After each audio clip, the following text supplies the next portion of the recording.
Estamos de volta com o último bloco da nossa entrevista sobre o Arraial do Caldeirão e o seu líder, o Beato Zé Lourenço. Nossa conversa com o professor Domingos Sávio Cordeiro, um papo descontraído e importante para você que gosta, que estuda e que quer conhecer um pouco da nossa história. Sávio, em 1934, morre o padre Cícero. Quais os impactos da morte do padre Cícero sobre Zé Lourenço e o Caldeirão? Muitos. Os impactos foram muitos, né? Vamos pensar o seguinte: o padre Cícero já morreu, quando morreu já era bem idoso, não é? E em 10 anos antes, 1924, ele tinha feito o seu último testamento. Ele fez alguns testamentos em 1924, foi o último, não é? Os outros ele fez, reescreveu, 24 foi o último.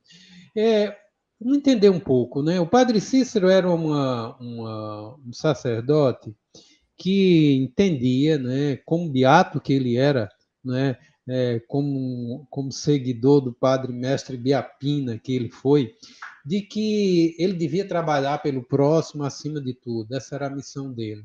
Embora ele fosse uma pessoa extremamente sofisticada no sentido de instrução, porque era um homem que falava 4 idiomas, que lia em 6, que ouvia rádios, né, na época, sabia coisas do mundo, escrevia cartas para imperador, para presidente, pedindo ajuda para o povo do sertão em época de seca, né? Embora tivesse toda essa sofisticação intelectual, mas o padre Cícero era uma pessoa que não se considerava um homem rico.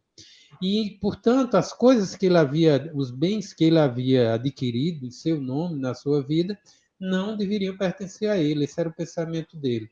E então, nesse testamento que ele faz, em 24, ele deixa uma parte de seus bens para a ordem dos capuchinhos, dos frades, que cuidam dos pobres, assim ele acreditava.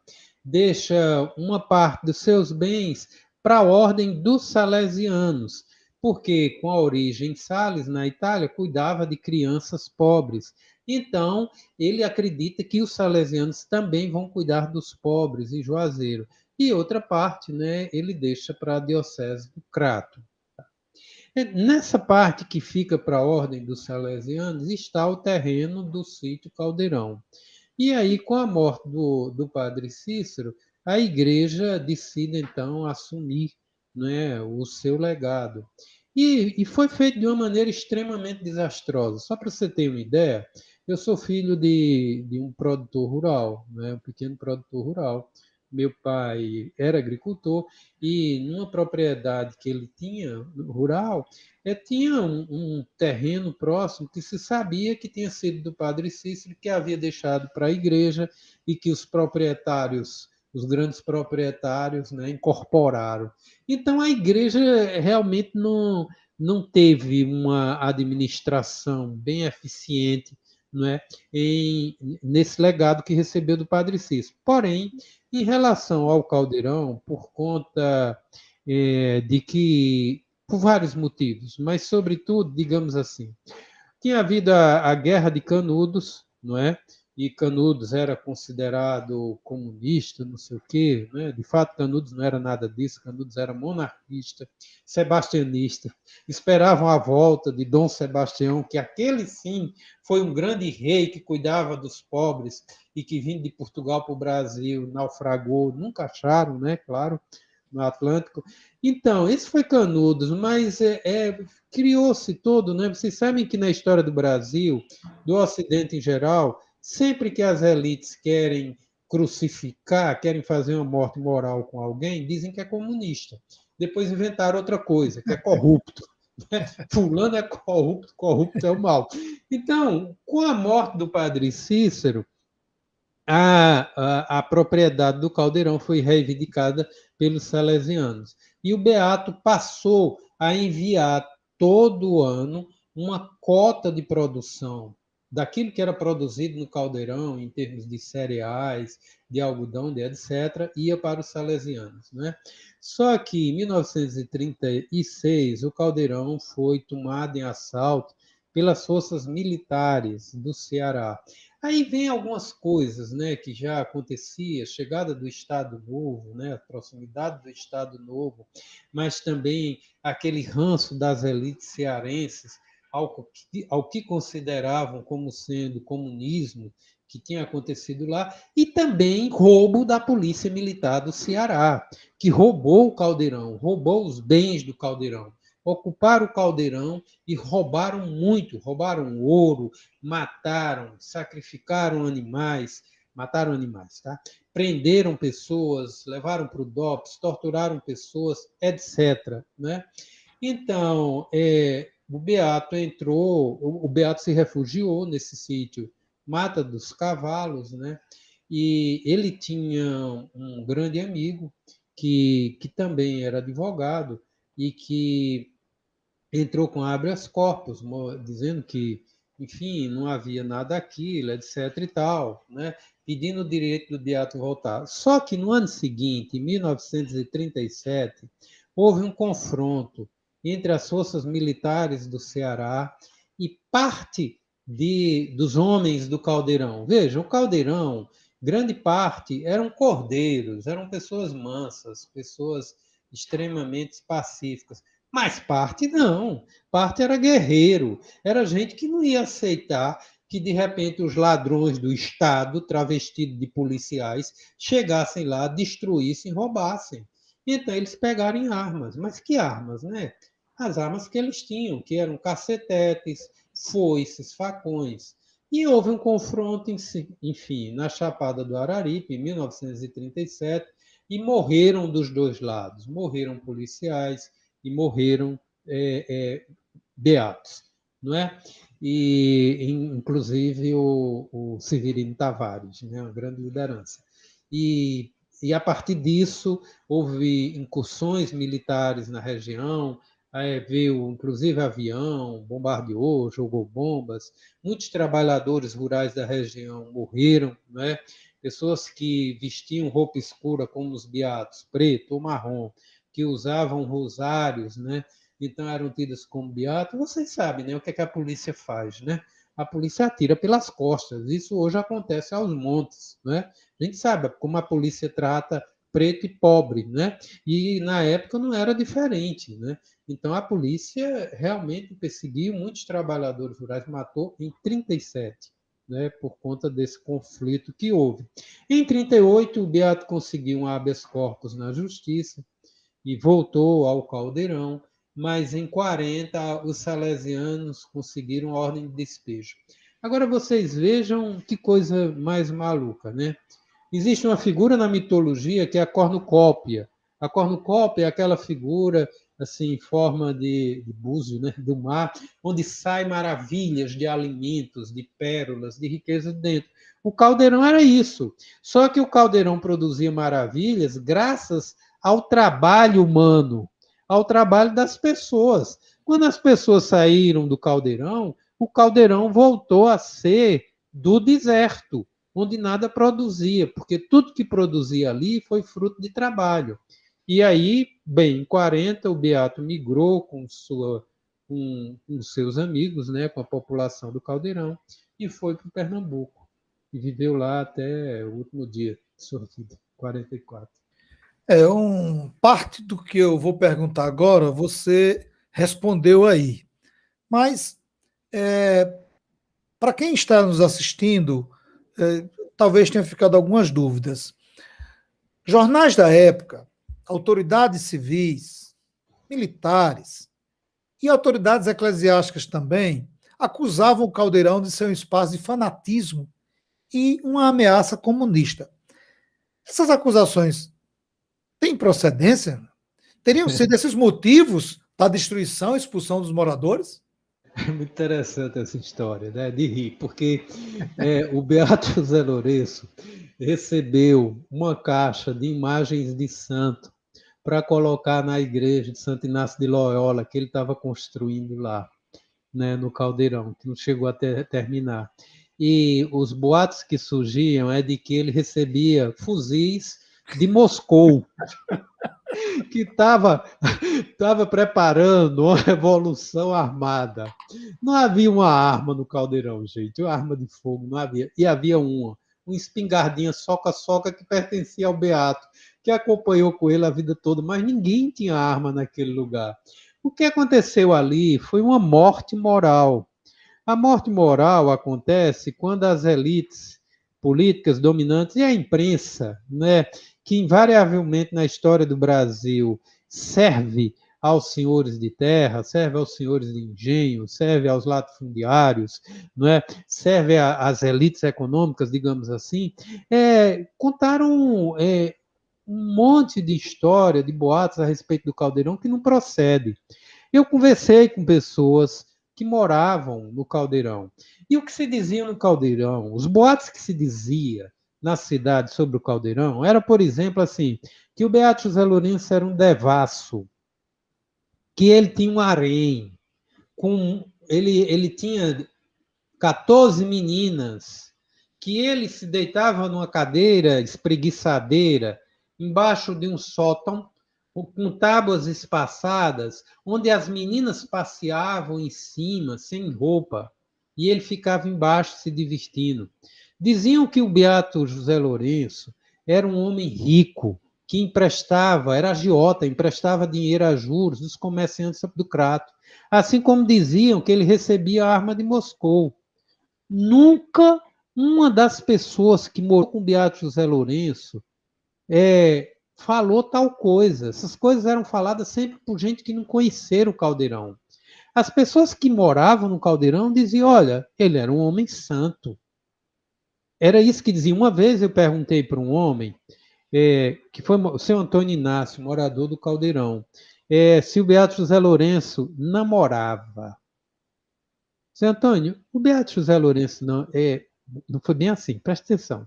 Olha só, um recurso que a gente usa para fazer pergunta, quando é uma pergunta delicada, né, é dizer que a pergunta foi outra pessoa que disse, né? Que é para o entrevistado não ficar incomodado com a gente. Eu disse, seu Antônio, uma pessoa tal me falou que o Beato José Lourenço namorava. Aí ele disse, olhou assim para mim, cravou os olhos, né? Ele era muito alto, muito magro, sertanejo assim. Aí ele disse, já fez a viagem dele. Ele disse, quem foi esse demônio? Aí disse, eu vou lhe perguntar uma coisa. Você tem filhos? Eu digo, tenho 3. Tem filha? Tenho uma filha. Ele disse, você deixaria sua filha entrar na casa de um homem devasso? Porque minhas filhas iam na casa do Beato José Lourenço toda hora que elas queriam. Aí eu fiquei sem argumento, né? Quer dizer, se o Beato José Lourenço não tivesse uma prática correta como aquilo que ele dizia, o Caldeirão não tinha existido uma semana. E o próprio Beato tinha sido expurgado de lá na ponta da faca. Porque não se brinca com essas coisas. Para se ter uma comunidade com 3.000 seguidores, todos em ordem, sem conflitos, não se pode falar uma coisa e dizer outra. O que se fala tem que ser correspondente àquilo que se é. Esse é o líder carismático, né? Senão ele não é líder, ele perde seus seguidores. Então ali foi uma morte moral, gente, não foi outra coisa não, tá? Foi uma boataria, assim como hoje ainda existem, né? Os meios de comunicação para excluírem alguns líderes políticos da vida pública, criam um mundo de histórias fantasiosas sobre ele. E aí depois vem a justiça, né, e prende a pessoa e deixa a pessoa presa sem ela ter cometido um único crime. É verdade. Sávio, qual o papel da Igreja Católica na destruição do Caldeirão? Votou sim. Numa reunião que houve no gabinete do presidente Menezes Pimentel, na época não era governador do estado, era presidente.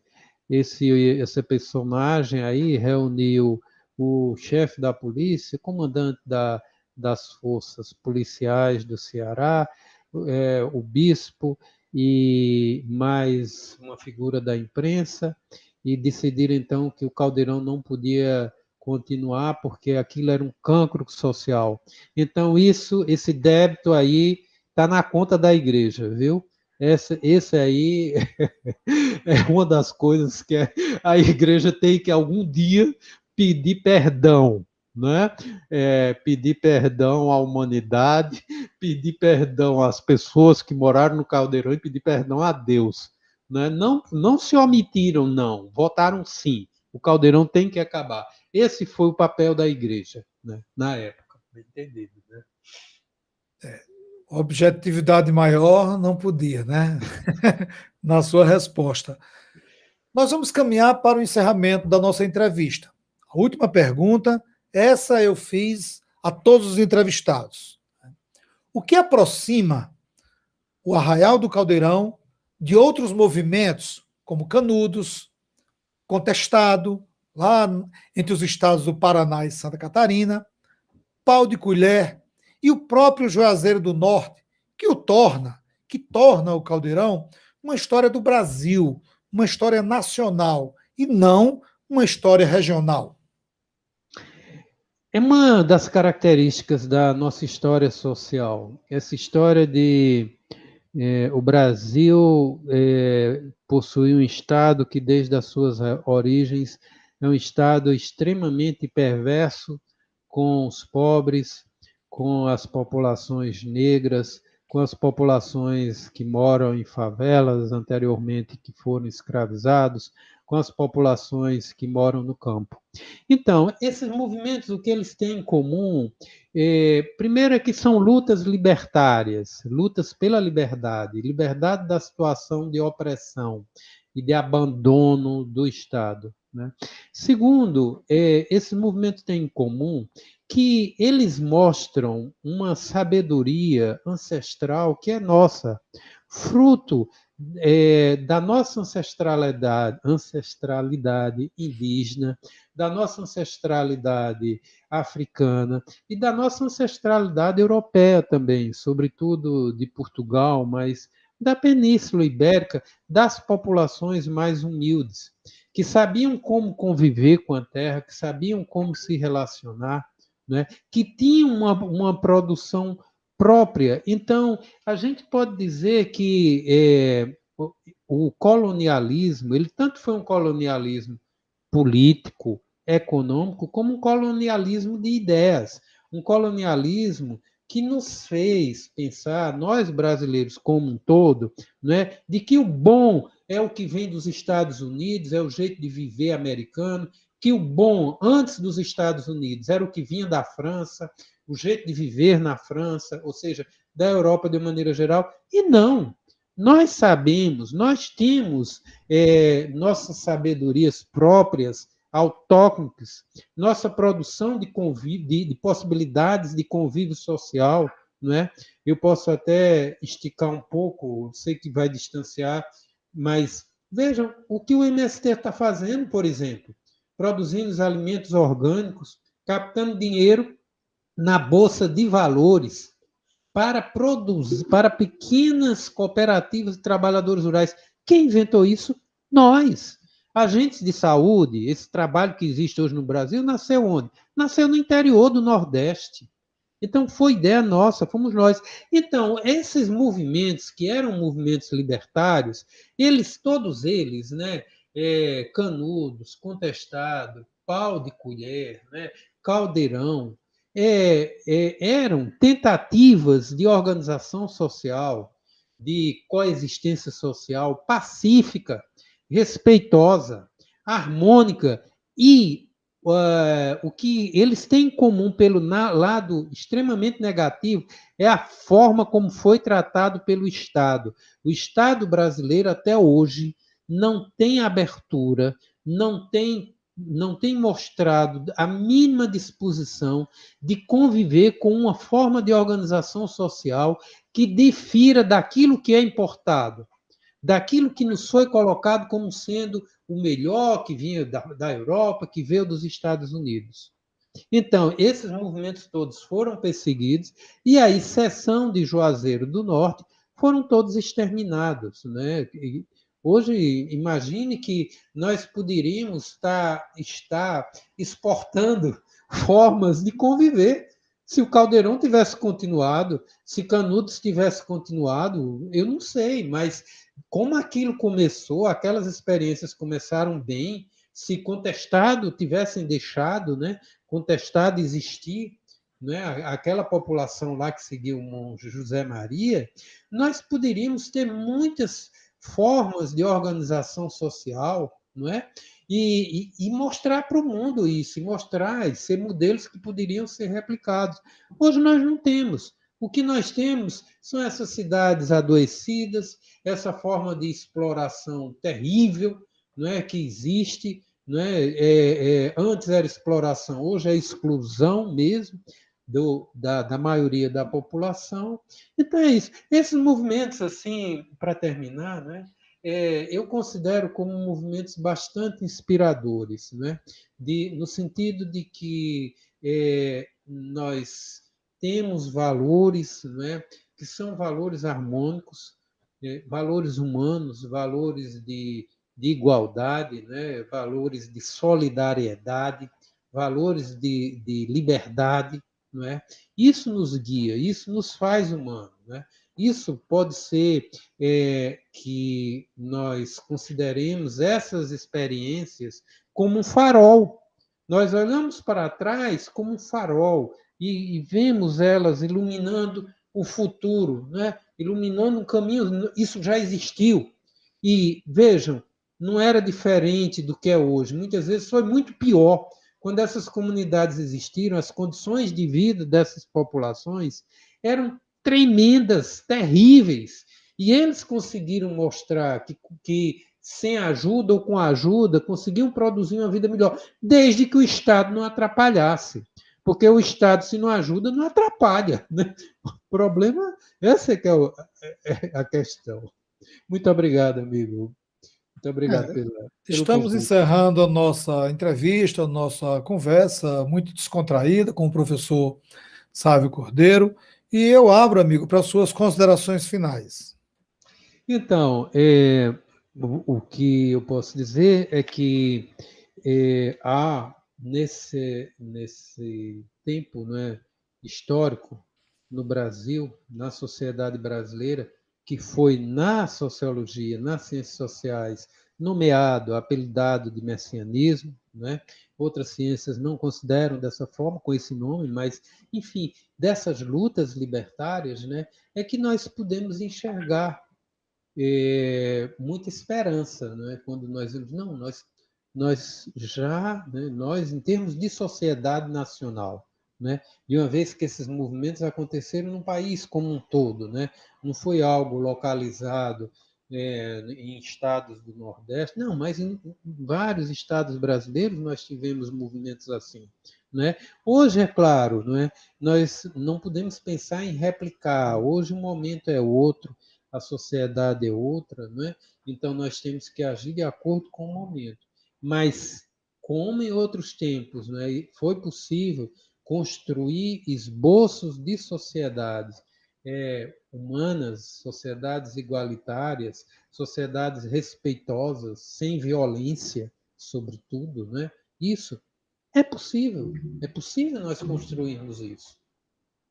Então, basicamente, a minha mensagem de despedida de vocês é uma mensagem de esperança ativa. Já foi feito, nós podemos fazer. Né? Existe sim essa possibilidade. Ok.